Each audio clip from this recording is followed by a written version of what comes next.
et bienvenue pour Lyon Business, votre rendez-vous chaque mercredi sur BFM Lyon, en partenariat avec La Tribune, représentée par Marie Lian, rédactrice en chef adjointe de La Tribune en Auvergne-Rhône-Alpes. Bonsoir Marie. Bonsoir Elodie. Notre invité cette semaine, Frédéric Roux, le directeur régional de Citeo. Bonsoir. Bonsoir. Merci d'avoir accepté notre invitation. On va vous retrouver dans un instant, bien sûr. Mais d'abord, on débute cette émission avec l'info de la semaine. On parle beaucoup de lui ces dernières semaines, notamment avec face à la contagiosité du variant Omicron, le masque FFP2. Bien sûr, vous êtes de plus en plus nombreux à décider d'en porter dans la rue. Jean-Michel Blanquer a d'ailleurs promis la semaine dernière 5 millions de masques pour les enseignants. Alors en Auvergne-Rhône-Alpes, 4 entreprises en fabriquent déjà, Marie, et elles comptent investir pour se développer encore plus. Oui, on pourrait dire cherche masque FFP2 désespérément et si possible made in Auvergne-Rhône-Alpes. Alors en Auvergne-Rhône-Alpes, 4 fabricants, comme vous le disiez, vous proposent de sortir couverts. Il s'agit par exemple de Savoie International basée en Haute-Savoie, de Texinov en Nord-Isère qui ont toutes deux développé des lignes de production à hauteur de 10 millions d'euros chacune, mais aussi les Ligériens Valmy ou Inspire Protection qui, eux, peuvent fournir entre 2 et 20 millions de masques FFP2 par mois. Signe que la demande n'a pas attendu les annonces de Jean-Michel Blanquer, comme vous le disiez. À Lyon, les clients sont là aussi. Par exemple, la région Auvergne-Rhône-Alpes qui veut déployer 500 000 masques FFP2 d'ici la fin du mois auprès de ses agents. Ou encore l'université Claude Bernard à Lyon qui prévoit également 30 000 masques commandés d'ici la fin du mois de janvier pour assurer les examens également. Donc bien que toujours pas recommandé par ces autorités sanitaires, le masque FFP2 n'en est pas moins demandé sur le territoire. Merci Marie pour ce focus sur les masques FFP2 dans notre région. On passe tout de suite à l'invité de Lyon Business.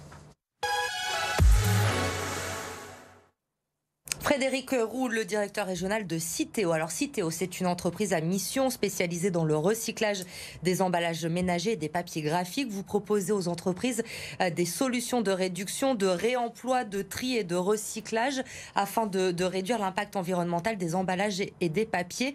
Concrètement, quelles sont ces solutions que vous proposez ? Alors Citeo, c'est un petit peu plus qu'un simple spécialiste du recyclage, c'est avant tout un éco-organisme. Donc un éco-organisme, c'est quoi et depuis combien de temps? Finalement, c'est une invention française, puisque cette notion est née en 1992 de la loi qui a défini le principe de pollueur-payeur. Suite à ce principe, on a mis en place le premier éco-organisme en France, qui s'appelait Éco-emballage, qui est devenu Citeo depuis, et dont la mission est de prendre en charge, c'est pas très joli à dire, mais la fin de vie des emballages et des papiers, puisque nous portons aussi cette responsabilité. Pour ce faire, nous avons 2 leviers. Le premier levier, naturellement, qui est connu de tous, c'est le levier bac jaune. C'est le tri sélectif que nous portons dans les ménages. Et puis, dans les missions d'accompagnement qui sont nées de la mise en place de cette collecte sélective, c'est naturellement le développement des filières de recyclage que nous portons en nous. Alors, il y a des disparités en France en matière de tri. En 2020, chaque habitant a trié en moyenne 69,8 kg d'emballage ménager et papier. En Auvergne-Rhône-Alpes, on est légèrement au-dessus, avec 71,2 kg. Mais dans le Rhône, bien en dessous, en revanche, 59 kg. Comment vous l'expliquez ? Je vous remercie pour la précision des chiffres. Je ne sais pas si je l'ai eu de la même façon. Effectivement, si on compare, et se comparer n'est pas toujours raison, on peut dire que le Rhône est un petit peu en retard ou un peu en retrait par rapport au reste de la région et au reste de la France. Pour autant, il y a de bonnes explications à ça. Et la première qui est de se dire qu'il est beaucoup plus difficile de trier en ville qu'à la campagne. Pour des raisons simples, naturellement, l'accès aux dispositifs de tri est certaines fois plus complexe en ville. Les superficies des logements ne permettent pas forcément de pouvoir préserver tous ces emballages, de les trier correctement. Donc il faut adapter en permanence ce dispositif. C'est ce que Citeo porte depuis 30 ans. On fait un peu d'histoire, mais c'est vrai que depuis 30 ans, on essaie de transformer ce dispositif, de mettre à disposition les moyens pour que chacun, chacune, puisse trier au mieux et au plus proche. Et parce qu'aujourd'hui, il y a encore pour certains des questions qui se posent. On ne sait pas toujours forcément vers quelle poubelle il faut se diriger en fonction de l'emballage que l'on a. Le taux d'erreur du tri est encore important dans la métropole de Lyon. Alors le taux d'erreur de tri est toujours important, il est de l'ordre de 25%. Pour autant, ce taux d'erreur tend à diminuer. Pour une raison très simple, c'est qu'on porte depuis maintenant 5 ans, et sur Lyon, depuis 2020, on peut dire à toute la population, tous les emballages se trient. La complexité, vous l'avez souligné, de la consigne de tri est sans doute la source de beaucoup d'erreurs. En simplifiant le geste de tri et en disant à tout à chacun, ne vous posez qu'une seule question, est-ce que c'est bien un emballage? C'est la seule question que vous avez à vous poser. Ne réfléchissez plus à savoir si c'est une barquette, pas une barquette, un sachet, pas un sachet. Tous les emballages rejoignent le dispositif bac jaune. Et pour ça, sur Lyon, 2 centres de tri ont été modernisés. Ce sont des gros investissements qui sont portés par les collectivités et soutenus par Citeo. Et ces investissements permettent aujourd'hui de simplifier le geste de tri. Donc on a bon espoir. Lyon, alors malheureusement, le lancement des extensions, ce que nous appelons les extensions, cette simplification du geste de tri a lieu juste avant la pandémie, juste avant l'arrivée du Covid, ce qui a gêné un petit peu la communication. Et puis pour le reste du département, la bonne nouvelle, c'est que tous les habitants du nord du département, un syndicat qui s'appelle le Citreval, vont démarrer ces extensions des consignes de tri au 1er février. Donc on peut en parler quasiment au présent. Et cette simplification du geste de tri, donc elle permet de mieux trier, elle ne permet pas encore tout de suite de plus recycler, en tout cas de volume de plastique. Quelle est un petit peu la montée en puissance que vous attendez sur ce volet? Alors la simplification du geste de tri, elle apporte déjà une chose, c'est qu'elle encourage ceux qui hésitaient. En France, on estime qu'on a 50% de trieurs qui sont des trieurs convaincus, qui trient au quotidien et dans toutes circonstances. On a 25% de gens qui hésitent ou qui hésitaient parce qu'ils ne savaient pas, ils voulaient bien faire, mais avaient peur de mal faire, donc ne faisaient pas.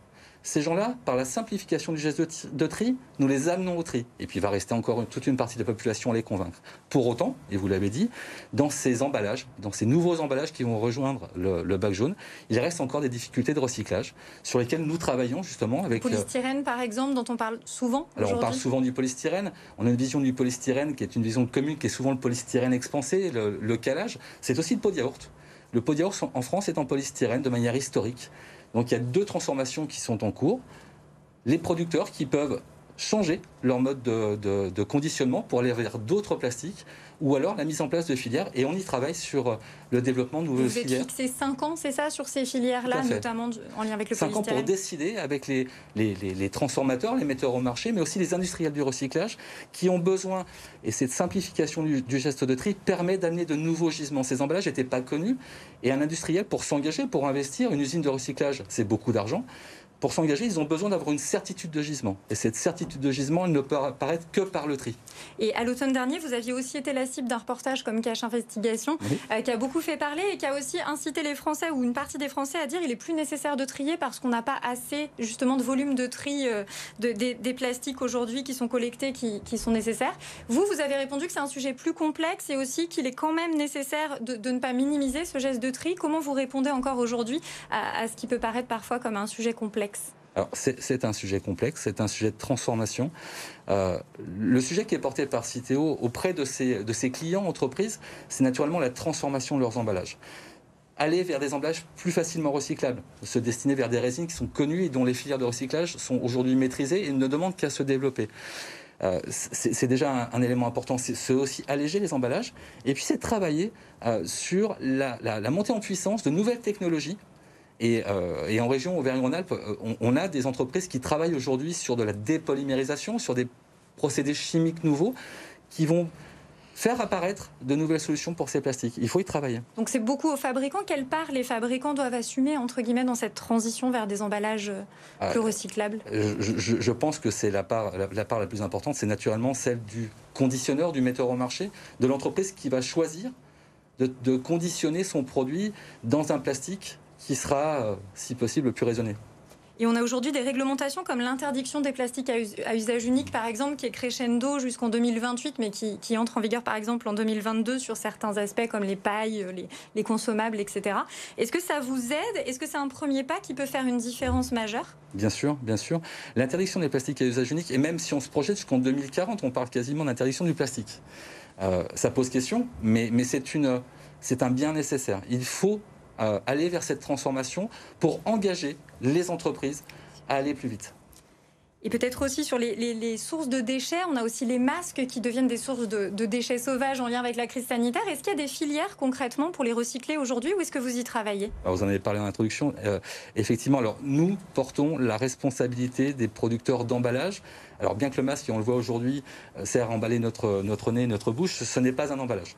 Pour autant, la nature des plastiques qui forment les masques laisse à penser que oui, ils sont recyclables, oui, il y a des initiatives industrielles. La complexité du masque, c'est naturellement de le collecter. Et si je peux me permettre, le masque ne va pas dans le bac jaune, puisque dans le processus du bac jaune, il y a des éléments de tri. Derrière, on va sur un centre de tri, il y a des êtres humains qui vont assurer le contrôle qualité et qui vont être en contact avec les masques. Donc, s'il vous plaît, les masques, si vous n'avez pas de filière de recyclage, mettez dans la poubelle grise. Qu'ils soient chirurgicaux ou FFP2 dont on parlait tout à l'heure. Tout à fait, ce sont les mêmes. Et peut-être pour terminer, côté innovation, vous participez en tant que Citeo à une chaire régionale Cellulose Vallée qui justement porte des travaux en lien avec ces questions pour concevoir de nouveaux emballages, mais aussi un accélérateur qui s'appelle Circular Challenge. Oui. Est-ce que finalement l'innovation sur ce terrain-là va aussi passer par les startups? Comment vous vous en inspirez ou pas? L'innovation passe par les startups et Dieu sait qu'il y en a un grand nombre. Citeo incube en son sein et au travers du Circular Challenge grand nombre de startups. Et puis vous parlez de cette chaire Cellulose Vallée. Il faut se rappeler qu'on a à Grenoble le CTP, le Centre Technique du Papier, qui est un centre d'excellence qui a transformé aujourd'hui les emballages et on substitue de plus en plus de plastique par de nouvelles technologies issues du papier, issues de la fibre. Et ça, on le doit à des Français. Merci Frédéric Roux d'avoir répondu à nos questions. Ce soir dans Lyon Business, on termine avec le chiffre de la semaine.